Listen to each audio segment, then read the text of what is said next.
Sir आपका बहुत बहुत स्वागत है एफएम तड़का के स्टूडियोज़ में। मेरा नाम सूफ़ी है, मैं कड़क मॉर्निंग नाम का शो होस्ट करता हूं और ये शो 18 शहरों में जाता है।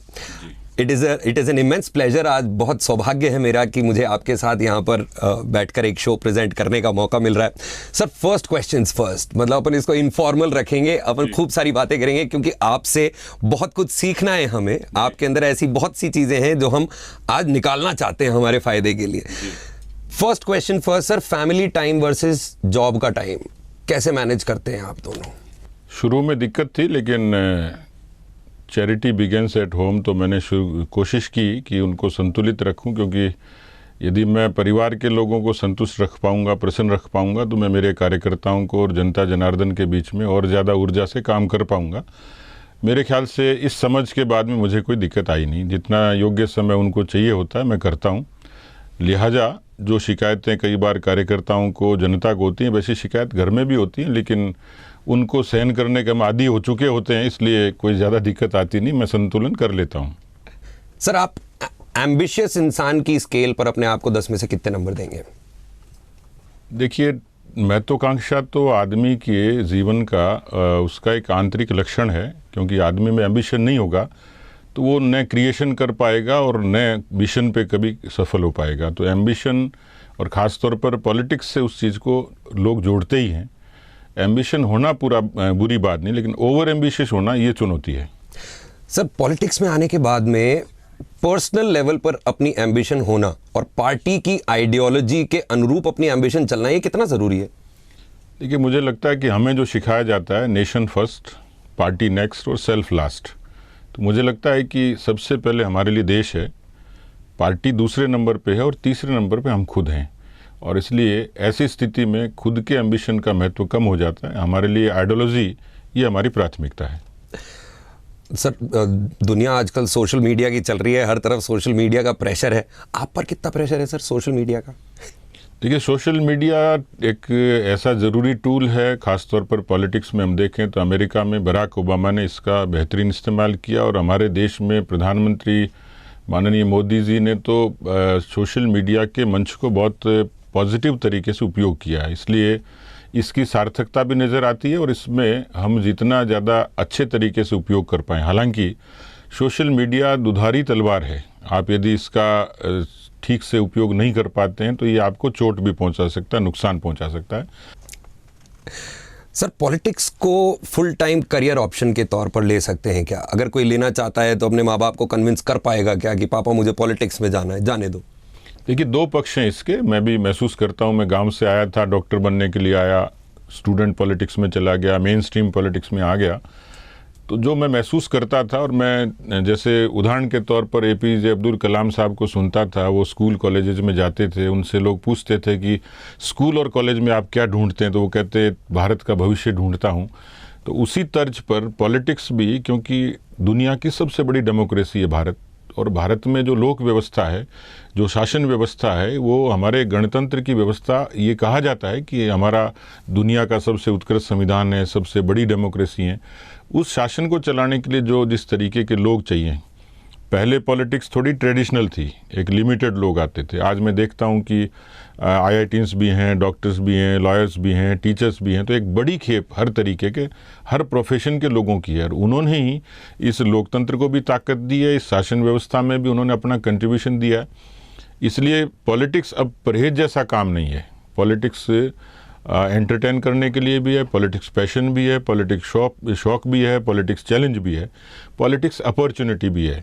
इसलिए नौजवानों से मैं ज़रूर ये कहूँगा कि राजनीति से हेट नहीं करें, घृणा नहीं करें, क्योंकि वो हमारा अपना सिस्टम है, अच्छा सिस्टम है, उसमें शरीक हों, पर अपने पैरों पे खड़े होकर, पहले अपने पैरों पे खड़े हों, अपने आप को आर्थिक रूप से, पारिवारिक रूप से वो ताकतवर बनाएं और पॉलिटिक्स में आएँ। क्योंकि एक पुरानी कहावत है कि यदि आप राज में नहीं आए, राज का मतलब राजनीति में नहीं आए, तो उस पर जो लोग काबिज होंगे, हो सकता है आपसे कम काबिल होंगे और आप पर राज करेंगे। तो ज़रूरी है कि आप काबिल हैं तो आप आइए।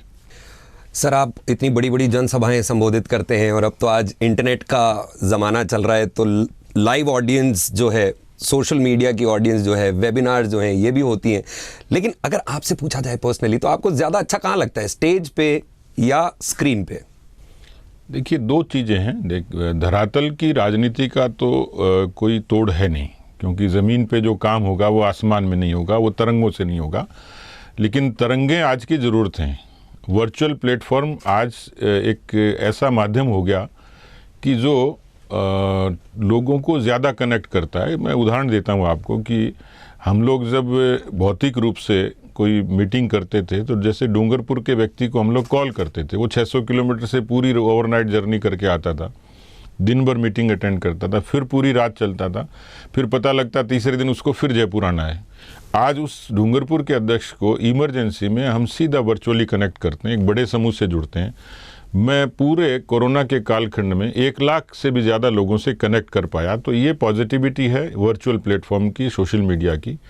लेकिन जो लोगों को इंस्पायर करता है, जो लोगों को अच्छा लगता है और जो हमें अच्छा लगता है कि सामने जब क्राउड होती है, जब वो रेस्पॉन्ड करती है, वो आपकी बात को सुनती है, उनकी चीज़ों को हम रेस्पॉन्ड करते हैं, तो वो अपने आप में, तो मुझे लगता है कि समय के हिसाब से अब एक संतुलन जरूरी हो गया कि वर्चुअल प्लेटफॉर्म भी उतना ही ताकतवर है और धरातल पर भी हमें उतना ही मजबूत होना चाहिए। इसका एक सामंजस्य जो है वो अच्छे परिणाम दे सकता है। सर, अगर सोशल मीडिया की बात चल रही है तो आपसे पूछना चाहूँगा कि आपके सोशल मीडिया पर आपका कितना कंट्रोल रहता है? मेरा, जैसे मैंने कहा कि हालांकि मैं दूसरी पीढ़ी का व्यक्ति हूँ, मेरे से पहले एक एडवांस पीढ़ी ऑलरेडी आ गई जो ट्विटर की पीढ़ी है, और हम लोग ऑर्कुट हमने देखा था, उसके बाद फेसबुक आ गया, तो फेसबुक से पैदाइश मान सकता हूँ मैं। लेकिन अब जो चीज़ें हैं तो धीरे धीरे आदमी को उसमें इंगेज होना ही होगा, उसको ट्रेंड होना ही होगा। तो मैं थोड़ा सा संतुष्ट हो सकता हूँ कि जो चीज़ें हैं वो मेरे सामने होती हैं। मैं कोशिश करता हूँ कि कम से कम स्क्रिप्ट से लेके जो इमोशंस उसमें जानी चाहिए, जो स्लोगन्स जाने चाहिए, उस पर हमारा अधिकार रहे, हमारी जो अपनी फीलिंग्स हैं वो जनता के समक्ष जाएं। क्योंकि इसमें प्रोफेशनल लोग भी बहुत हैं, लेकिन मेरा ये मानना है कि इसमें आप व्यक्तिगत तौर पर यदि रुचि लेके करते हैं तो वो ज़्यादा परिणाम कारक हो सकता है, ज़्यादा रिजल्ट ओरिएंटेड हो सकता है। सर, आपकी हॉस्टल लाइफ के बारे में जानना चाहेंगे। आपकी हॉस्टल लाइफ कैसी रही? कैसी रही तो नहीं पूछूंगा, वो हॉस्टल लाइफ तो सभी की बहुत ज़बरदस्त होती है, but what is that one thing, वो कौन सी एक ऐसी चीज़ है जो आप सबसे ज़्यादा मिस करते हैं अपने हॉस्टल के बारे में? नंबर 2, हॉस्टल के दौरान के क्या कुछ लोग हैं जो अब तक आपके साथ हैं? देखिए, मैं अक्सर ये कहता हूँ कि जीवन में अच्छे दोस्त होने चाहिए, अच्छे मित्र, और मित्रता का जो सबसे पहली जगह है वो कॉलेज और यूनिवर्सिटी के कैंपसेज ही हैं। और आज से इस यहाँ तक की यात्रा में यदि मेरी कोई ताकत है तो वही लोग हैं। दूसरा, हॉस्टल की लाइफ ये व्यक्ति को पैरों पे खड़ा करती है। ये ठीक है कि वहाँ हर मिजाज के लोग हैं, उद्दंड लोग भी होते थे, संजीदा और पढ़ाकू किस्म के भी लोग होते थे, उन्होंने जीवन में अपने रास्ते चुन लिए। मैं भी यहाँ डॉक्टर बनने के लिए आया था, ये दिगर बात है कि मैं स्टेथोस्कोप की बजाय कलम का डॉक्टर बन गया। लेकिन उस हॉस्टल ने हमें जो हारमोनी सिखाई, यानी साथ रहते तो ये पता ही नहीं होता तो कौन किस जाति का है, किसके साथ खा रहे हैं, किसके साथ बैठ रहे हैं, किसके साथ उठ रहे हैं, सुख दुख में शरीक होना। आज मैं राजनीति में यदि मुझे संतोष है, मुझे एक जॉब सेटिस्फेक्शन है, जनता और कार्यकर्ता मेरे बारे में क्या सोचता है मुझे उसकी परवाह नहीं है, लेकिन मुझे ये संतोष है कि राजनीति में मैंने जो स्टूडेंट लाइफ में सीखा, जो मेरे हॉस्टल में सीखा, जाति से परे, इन सब चीज़ों से ऊपर उठ के किस तरीके से समाज के लिए हम लोग काम करें, तो मैंने हॉस्टल में ही सीखा। हॉस्टल की चीज़ें तो ऐसी होती हैं जी कि बहुत लंबी किताब लिखी जा सकती है। मुझे राजमंदिर की बेटा फिल्म याद है जिसके लिए तकलीफ़ हुई। मुझे दूरदर्शन केंद्र पे कब्जा याद है कि हॉस्टल से निकले, कश्मीर के मूवमेंट पे जुनून था तो दूरदर्शन केंद्र पे कब्जा कर लिया, 7 दिन सेंट्रल जेल में रहना पड़ा। एक बार हॉस्टल में था तो नीचे से आवाज़ लगाई स्टूडेंट्स ने कि नेताजी आपके यहाँ होने का क्या फ़ायदा, अभी पानी नहीं आ रहा है। तो हम जैसे ही थे, मैंने कहा कंडीशन है, जो व्यक्ति जैसा उसी ड्रेस में चलेगा। तो उसमें अधिकांश लोग तौलिया लपेटे हुए थे, सैंडो बनियान में थे, वीसी के सेक्रेटेरिएट में चले गए, तो वहाँ तमाशा हो गया पूरा। लेकिन उसके बाद, उस मूवमेंट के बाद हॉस्टल में कभी पानी की कमी नहीं आई, यानी नेता होने का फ़ायदा उनको मिला। तो ऐसी बहुत सारी चीज़ें हैं कि जीवन में एक पूरी किताबें लिखी जा सकती हैं इस पर वो मस्ती और वो जो एक सुकून था और वो जो आनंद था, जो दोस्ती थी, वो मुझे लगता है कि वो जो कहते हैं ना, कोई लौटा दे मेरे बीते हुए पल। सर, हॉस्टल की बात चल रही है, एंटरटेनमेंट की बात चल रही है। Which was the first movie जो आपने देखी थी हॉल में? मैं एक छोटे से कस्बे में हूँ, राजगढ़ से जी। और बीच में एक गली है और उसके बाद में सिनेमा हॉल है। तो सिनेमा की जो जितने रात को जब साइलेंस हो जाती थी तो पढ़ते पढ़ते भी सारे डायलॉग्स वहीं से सुनाई देते थे। तो सिनेमा के प्रति एक आकर्षण 80s में ही हो गया था। अब ये तो एकदम से मैं रिकलेक्ट नहीं कर पा रहा कि पहली कौन सी फिल्म थी, लेकिन मुझे फिल्मों का बेहद शौक़ था। और उस ज़माने में धर्मेंद्र, राजेश खन्ना, अमिताभ बच्चन ये सारे थे। मुझे एक धर्मेंद्र साहब की एक फ़िल्म याद आती है जिसने मुझे राजनीति में ईमानदारी से काम करने के लिए प्रेरित किया। ऐसी बहुत सारी फिल्में हैं जो एंटरटेनमेंट भी था, जिसमें एथिक्स भी थे। तो ऐसे तो रिकलेक्ट नहीं कर पा रहा, लेकिन मुझे शौक़ था और मैंने लगभग सारी पिक्चरें उसमें जो देख सकता था। दो चीज़ें थी, एक तो मैंने साहित्य खूब पढ़ा जब 10वीं में था, और पिक्चरें उसके दौरान ही देखने को। अब आज जो आप मेरे से पूछोगे कि अब चैलेंज कौन सा है, तो सबसे बड़ा चैलेंज ये कि मैं फिल्में नहीं देख पाता हूँ। सर, आपके बारे में कहा जाता है that you don't leave your people behind, आप अपने लोगों को पीछे नहीं छोड़ते। आप क्या बोलेंगे सर इस पर? देखिए, मैं यहाँ हूँ तो ये तय मानिए कि मुझे भी किसी ने यहाँ तक पहुँचाया है। मेरी चिंता की है, वो आइडियोलॉजी हो सकती है, ऑर्गेनाइजेशन हो सकता है, कुछ हमारे जो लीडर हैं वो हो सकते हैं। तो मैं ये महसूस करता था कि मैं जब नौजवान था तो मुझे लगता था कि मुझे कोई गाइड करे, मुझे कोई मार्गदर्शन दे, कोई मुझे सिखाए, कोई मुझे बताए। तो हम में भी जुनून होता था कि हमें कोई अवसर दे। तो मैं ये फील करता हूँ, और मैंने ये बड़े लोगों से सीखा है कि आप अपने विचार को, संगठन को, सोसाइटी को क्या देते हैं। तो आप यदि अच्छे लीडर तैयार करके जाएंगे तो लोग आपको सदियों तक याद रखेंगे, लोग आपको बरसों तक याद रखेंगे। तो एक लीडर का ये गुण नहीं होता कि वो खुद के लिए कुछ अचीव करे और सबको पीछे छोड़ दे। लीडर का गुण ही है कि वो सबको साथ लेके चले, और उसमें से जो आपको ठीक लगता उनको एक अच्छे अवसर देके उनको डेवलप करे। मेरा आज भी कोशिश है कि मैं अपनी पार्टी में मेरे बाद कम से कम मैं राजस्थान में 150 ऐसे अलग अलग कम्युनिटी के लीडर छोड़ के जाऊं जो पार्टी की आइडियोलॉजी को लंबे समय तक काम करें। और इसलिए ये जो गुण है ये जेनेटिक्स में भी है, इनहेरेंट है, और जो परिवार से सीखा, क्योंकि मेरे ताऊजी स्वतंत्रता सेनानी थे, जेल में रहे, पिताजी सामाजिक नेता थे, राजनीतिक रूप से सक्रिय थे, उनसे सीखता था। कुछ मेरा जो पेरेंट ऑर्गेनाइजेशन है ABUP, उन्होंने मुझे बहुत सिखाया, और उसी से ये भावना आई कि हमें नए लोगों को और ज़्यादा डेवलप करना चाहिए और उनको पूरा एक मेंटरशिप हमें देनी चाहिए।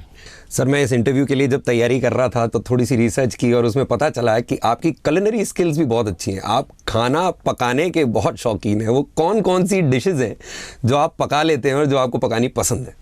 देखिए, मुझे तो दाल रोटी सब्जी खाना पसंद है, और अब तो डिशेज़ में बहुत सारी चीज़ें आ गई, लेकिन मैं कोई इंटरकॉन्टिनेंटल कुक हूँ ऐसा तो नहीं लगता। लेकिन मैं जो हॉस्टल में या जब बाहर रूम लेके रहते थे तो उन चीज़ों ने सिखा दिया। तो हम जैसे समूह में रहते थे, कोई सब्जी बनाता था, कोई रोटी बनाता था। मैं गोल रोटी ठीक बना लेता हूँ, जो पिछले दिनों में मैंने एक आदिवासी घर पे बनाई। तो काम चलाऊ खाना बना सकता हूँ। आप मेरे से ही उम्मीद करें कि मैं आपको लजीज व्यंजन परोसूंगा तो कम से कम इतनी अपेक्षा तो मुझसे नहीं रखें, लेकिन आपको भूखा नहीं सोने दूंगा, ये मैं कमिट कर सकता हूँ। आमेर के बारे में आपसे जानना चाहेंगे। आप मतलब जयपुर में ऐसा शायद ही कोई होगा जो आमेर नहीं गया है, लेकिन डेफिनेटली आपको ऐसी चीज़ें पता हैं आमेर के बारे में जो हम लोगों को नहीं पता है। What are those 5 things about Amer that we don't know? देखिए, आमेर का जब दृश्य आता है, नक्शा आता है, तो लोग किले से उसको रिजेंबल करते हैं कि आमेर का मतलब ये किला है। हमारे यहाँ राजस्थान में जिस क्षेत्र में बहुत संभावनाएं हैं और उसको बहुत लोग कम एक्सप्लोर करते हैं और उसकी चर्चा कम होती है, जिस पर मैं फ्यूचर में कमिटेड हूँ कि उसके लिए काम करें, वो है रूरल टूरिज्म, यानी ग्रामीण पर्यटन। ये बहुत कम लेवल पर कुछ स्पेसिफिक जगह शुरू हुआ, लेकिन जयपुर में और आमेर में वो पोटेंशियल है। जैसे उदाहरण के तौर पर विदेश से कोई पर्यटक आता है, हर तीसरा पर्यटक आमेर ज़रूर आता है। राजस्थान आता है, जयपुर आता है, आमेर आता है, क्योंकि आमेर फोर्ट पे जाता है।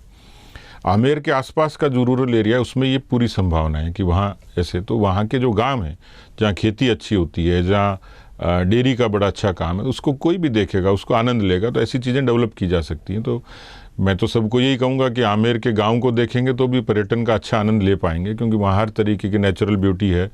पर एक भूतेश्वर महादेव का मंदिर है, यदि नाहरगढ़ बायोलॉजिकल पार्क से आगे जाएंगे तो उसको शायद कम लोग एक्सप्लोर करते होंगे। बहुत पुराना शिव जी का प्राचीन मंदिर है और बहुत नैसर्गिक नेचुरल पूरी ब्यूटी है वहाँ।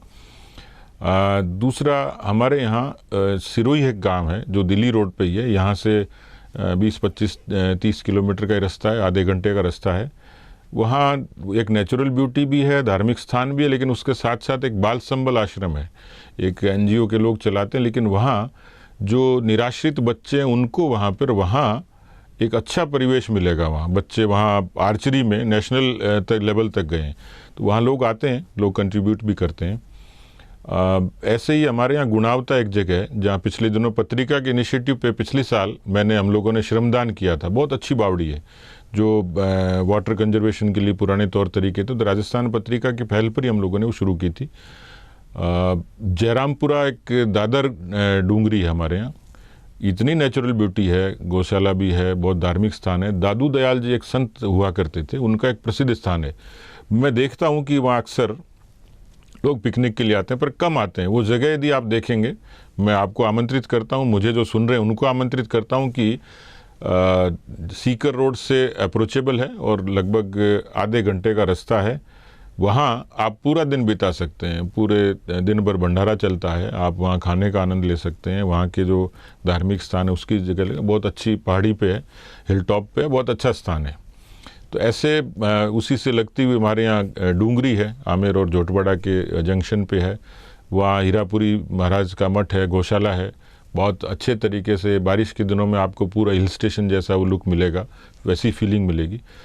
तो जितना आप अंदर जाएंगे, गांव, वहाँ का हर गांव जो है, कुछ गांव स्पेसिफिक हैं जहाँ हिल्स हैं, जहाँ पानी की कई टाँके वगैरह बने हुए हैं, अच्छे तालाब हैं, वहाँ आप उसका आनंद ले सकते हैं।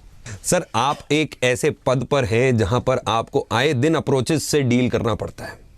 ये अप्रोच तंत्र से कैसे पार पाएं सर, कैसे डील करते हैं आप? छोटी से छोटी अप्रोच जो आज तक लगाई हो और बड़ी से बड़ी जो कोई लेकर आया हो आपके पास। 2-3 ऐसे एग्जाम्पल हैं, एक आध परिवार के भी हैं और एक आध मेरे क्षेत्र के हैं जो रिसेंट ये भी हुए जी। मैं दिल्ली में हमारे राष्ट्रीय अध्यक्ष जी से मिलने के लिए वेटिंग में बैठा हुआ था। ऑब्वियसली VIP से बैठते हैं तो आपको सतर्क होना ही पड़ता है। इतने में एक फ़ोन आ गया जी। फ़ोन हमारे ऑलमोस्ट ये मानिए कि 24 घंटे का एक इंस्ट्रूमेंट है जिस पे आपका बड़ा चैलेंज है कि आप कितने फ़ोन उठाते हैं, कितने रिस्पॉन्ड करते हैं, कितने काम करते हैं। मैं कोशिश करता हूं कि अपना फ़ोन अपने पास रखूं, क्योंकि PA उठाएगा तो भी मुझे ही देगा, तो कोशिश करता हूं मेरे हाथ में रहे, मैं रेस्पॉन्ड करूं। लेकिन अभी अध्यक्ष बनने के बाद चुनौतियां ज़्यादा हो गई, लिहाजा मैं MLA हूं तो मेरी जनता के लिए उनका पहला एकाधिकार है, इसलिए उनको कोई फ़र्क नहीं पड़ता कि मैं कितना बड़ा कितना छोटा हूँ।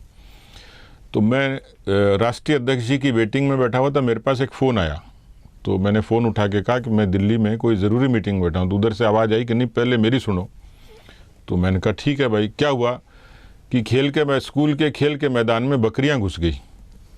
तो मैंने कहा मुझे भगा दो। बोले साहब भाग नहीं रही हैं। तो मैंने कहा जो बकरी चराने वाला उसको निवेदन करो। बोले वो तो लठ लेके खड़ा, वो कह रहा यहीं चराऊंगा। तो वो इस दौरान तो मुझे क्या करना है कि साहब ये बकरियां निकलवाओ। तो मैंने कहा मैं दिल्ली बैठा कैसे निकालूं? बोले कुछ भी करो, हमने तो आपको बता दिया, आप हमारे MLA हो, आप जानो और आपका काम जाने। अब मुझे लगता है कि नड्डा जी से मिलने से ज़्यादा चैलेंज मुझे बकरियां निकालने वाला था। तो मैंने पुलिस को फ़ोन किया, वहाँ से 2 सिपाही गए और जब तक वो बकरी मैदान से नहीं प्रस्थान कर गई तब तक मैं पूरा इंगेज रहा। मेरे लिए VIP वाली अहमियत कम थी, जो मेरा नीचे ग्रास रूट का आदमी फ़ोन कर रहा था उसकी ताकत मुझे ज़्यादा लगी। कमाल की प्रेरणादायक बातें सुनने को मिल रही हैं यहाँ पर सर से हमें। सर, एक नेता वर्सेस एन अभिनेता, बेटर एक्टर कौन हो सकता है? देखिए, मेरे ख्याल से मुझे अवसर मिलता मुंबई में, बॉलीवुड में, तो हम अच्छे अच्छे नेताओं की छुट्टी कर देते, क्योंकि पॉलिटिशियन तो मल्टी टैलेंटेड होता है, अभिनेता की तो दायरा है, हमारा तो कोई दायरा ही नहीं है, हम अच्छी कर सकते हैं। मैं एक बार एक बड़े लीडर को सुना, तो उसको पूछा कि पॉलिटिक्स में, और वो सेना के अधिकारी थे, रिटायर्ड, सेवानिवृत्त, तो राजनीति में और सेना में क्या फ़र्क है? तो उन्होंने कहा कि सेना में तो इतना ही है कि जो एक्सप्रेशन आपके अंदर है वही बाहर आने चाहिए। पॉलिटिक्स में उसका उल्टा है कि यदि आपके अंदर से रोने की इच्छा हो रही है तो बाहर मुस्कुराना पड़ता है, अंदर आप मुस्कुरा रहे हो तो बाहर आपको रोना पड़ता है। तो आप बताइए कि कितना बढ़िया एक्टिंग हम लोग कर सकते हैं अवसर नहीं मिला, नहीं तो एक अच्छे मतलब मुझे लगता है हम अमिताभ बच्चन को पीछे छोड़ देते। सर एक बहुत ही पीड़ा वाला पॉइंट है जिस पे मैं बात करना चाह रहा हूँ और उस पर आपका मार्गदर्शन भी मैं चाहूँगा। मैं अपने शो के ऊपर एक कॉन्सेप्ट क्रिएट करने की सोच रहा हूँ सर, एक नया फीचर क्रिएट करने की सोच रहा हूँ जिस पे बात हो रेप केसेस के बारे में, रेप अपडेट के बारे में मैं बात करना चाहता हूँ। रोज़ाना आए दिन अखबारों में आती हैं ये खबरें। सर इसको कैसे बदला जाए? राजस्थान रेप कैपिटल बनता जा रहा है। मैं आपकी बात से इत्तेफाक रखता हूँ। राजस्थान एक पीसफुल स्टेट था, एक इमेज थी राजस्थान की, और आज राजस्थान अपराधों की राजधानी हो गया। 7 लाख मुकदमे दर्ज हुए राजस्थान के इतिहास में। 18 बलात्कार रोज होते हैं, 7 हत्याएं होती हैं। राजस्थान के जो बाहर निवेशक जो आने वाले थे वो थम गए, पर्यटक हैं वो थम गए। तो यानी इकोनॉमी पे सीधा असर है, राजस्थान की सोशल सिक्योरिटी पे असर है, लोगों के मनोबल पर असर है, महिलाओं की सुरक्षा और सम्मान पर असर है। 2 पक्ष होते हैं, एक तो है सामाजिक विकृति जो ऐसे काम करती, इन हाउस जो क्राइम होते हैं जिनके बारे में हम सुनते हैं कि बहुत नज़दीक के रिश्ते में ऐसा कुछ हुआ। लेकिन दूसरा पक्ष ये है कि जब प्रशासन का इकबाल खत्म होता है, यानी उसका रुतबा खत्म होता है, तो अपराधी का हौसला बढ़ता है। हमारे यहाँ थानों के बाहर एक लाइन लिखी होती है, अपराधियों में भय और आमजन में विश्वास। मुझे लगता है कि वो पंचलाइन उल्टी हो गई। अपराधियों में तो भरोसा है और आमजन में भय है।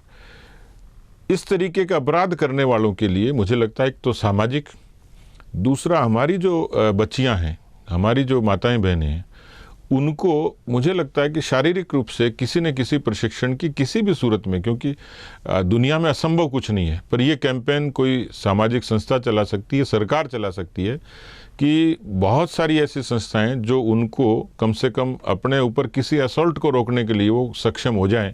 किया जा सकता है, मुश्किल काम नहीं है। दूसरा, इस विकृति के खिलाफ, क्योंकि ये मानसिक विकृति से भी जुड़ा हुआ एक पक्ष है, उसके लिए लोग बाकी जब कामों के लिए प्रयास करते हैं तो इसके लिए भी किया जा सकता है।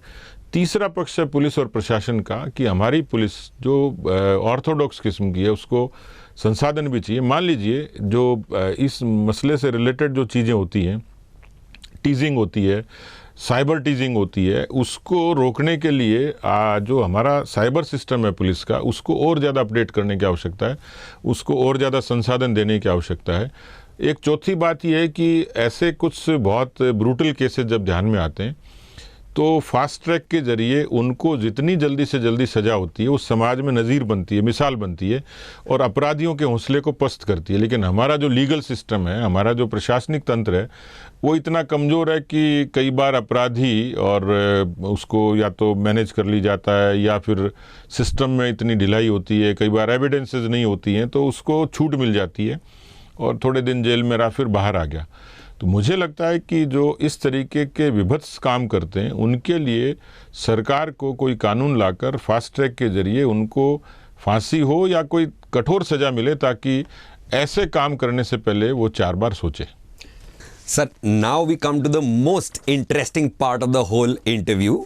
ये हमारा रैपिड फायर राउंड है सर। इसके अंदर टकाटक सवाल आएंगे। सही में तो फायर नहीं करोगे? ऑन एयर स्टूडियो में बैठे हैं सर, तो हम टकाटक सवाल फायर करेंगे सर और आप उसका संक्षिप्त उत्तर देंगे। मुश्किल काम है। चॉइसेस रहेंगे सर इसमें जी।